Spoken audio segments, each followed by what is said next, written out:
अब हम ये जानेंगे कि कैसे एक ही वाक्य को अन्य टेंस में कन्वर्ट करें और अपने फ्लुएंसी को अचीव करें। अक्सर आप जब बोलते हैं तो कॉन्फिडेंट नहीं होते, स्टेज पे तो कॉन्फिडेंस गायब ही हो जाता है। रीज़न होता है कि हमारा वाक्य पे कमांड नहीं होता है। कमांड कैसे करें? तो आप देखेंगे एक वाक्य है, मैं अंग्रेजी बोलता हूं। अगर इसी वाक्य को पाम चार्ट के थ्रू आप कन्वर्ट करते हैं तो मैं अंग्रेजी बोलता हूं, अगला टेंस क्या होगा? मैं अंग्रेजी। आपने देखा केवल हेल्पिंग वर्ब चेंज हो रहा है जो आपने याद किया है। तो नेक्स्ट टेंस बोलूंगा, ये आपका इंडेफिनिट हो गया। कंटिन्यूअस में आते हैं, मैं अंग्रेजी बोल, नेक्स्ट मैं अंग्रेजी बोल, नेक्स्ट मैं अंग्रेजी बोल रहा होऊंगा, कंटिन्यूअस हो गया। परफेक्ट में इसी वाक्य को लाते हैं, मैं अंग्रेजी बोल चुका हूं या मैंने अंग्रेजी बोल लिया है, मैं अंग्रेजी बोल चुका था या मैंने अंग्रेजी बोला था, मैं अंग्रेजी बोल चुका होऊंगा या बोला होगा। परफेक्ट कंटिन्यूअस में मैं पिछले 2 घंटों से अंग्रेजी बोल रहा हूं, बोल रहा था और बोल होगा। समय ऐड कर दिया आपने, परफेक्ट कंटिन्यूअस हो गया। तो एक वाक्य को आपने 12 वाक्य बनाया, केवल ऑक्सिलरी चेंज करी हिंदी में। सेम फॉर्मेट इंग्लिश में है। आपको देखिए अंग्रेजी बनाने में कठिनाई इसलिए होती है कि आप सही फॉर्मेट पे वर्क नहीं करते। स्ट्रक्चर कर दिया, अब ट्रांसलेशन नहीं पढ़ना है, नो ट्रांसलेशन रिक्वायर्ड, केवल आपको वर्ड मीनिंग तैयार होनी चाहिए।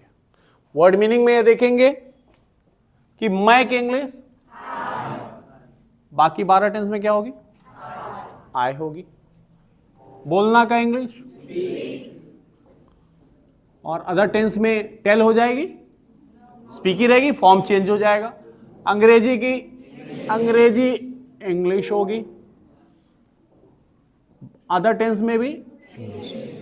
तो आपने देखा कि आपको केवल वर्ड मीनिंग की आवश्यकता है, ना कि ग्रामर की या टेंस की, जो आपको परेशान करता है। आपको कोई अदर चीज की आवश्यकता नहीं है। अभी वर्ड मीनिंग है, ये भी वर्ड मीनिंग है, ये भी वर्ड मीनिंग है, बट आप इसको कनेक्ट करके पढ़ेंगे तो ये वाक्य बन चुका है, आई स्पीक इंग्लिश। आपने ट्रांसलेशन नहीं बनाया, आपने केवल SHVO फॉर्मेट में सेंटेंस को फ्रेम किया और वर्ड मीनिंग के रूप में इंग्लिश रख दिया। So you got it, I speak English. और 12 टेंस में आई स्पीक इंग्लिश, जो चेंजेस हैं वर्ड मीनिंग के हैं। You have learned it. तो अब बताइए, ता था ती ती ते थे, what is the rule? Second form. तब second form I spoke English. Done. गागेगी, शैल और विल, आई के साथ शैल। वर्ब का कौन सा फॉर्म लगता है? So again you get back to speak. I shall speak English. रहा है, रही है, रहे हैं, इज MR, आई के साथ। और रहा आने पर वर्ब में ING। फर्स्ट फॉर्म में क्या ऐड करते हैं? ING।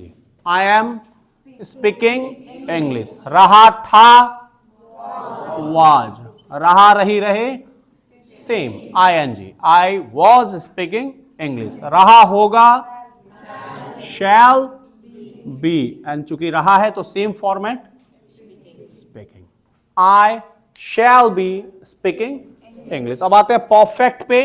वर्ड मीनिंग के रूप में आपने याद किया, चुका हूं। चुका हूं के English have, has, plural subject plural verb, क्या लगेगा? हैव। और परफेक्ट में कौन सा फॉर्म लगता है? तो स्पीक का third form, I have spoken English. चुका था,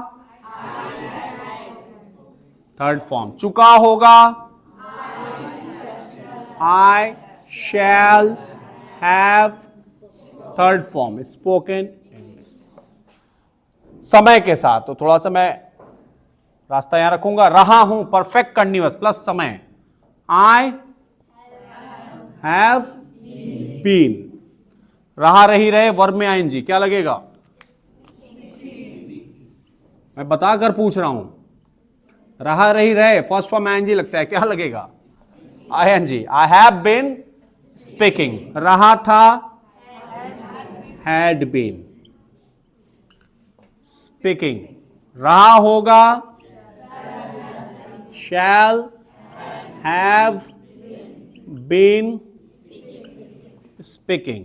इंग्लिश लास्ट पे आपने ऐड कर दिया फॉर, अगर आप 2 घंटे लिखे हैं समय तो फॉर 2 आवर्स, तीनों टेंस में ऐड कर सकते हैं या जो भी समय आया हो सिंस ऑफ फॉर का प्रयोग करके। तो आपने देखा सेम सेंटेंस आपने फ्रेम किया, ना आपने ट्रांसलेशन बनाया है ना आपने ग्रामर पढ़ा है, आपने केवल वर्ड मीनिंग का फॉलो अप किया हुआ है। मैं आई, बोलना स्पीक, अंग्रेजी इंग्लिश, ये आपने याद किया वर्ड मीनिंग के रूप में, जिसको आपने डिराइव कर दिया। ता है ती है ते हैं प्लूरल सब्जेक्ट प्लूरल पर, ता था ती थी थे सेकेंड फॉर्म या डिड, गा गिगी विल शैल एंड देन। तो ये फॉर्मेट इजी है।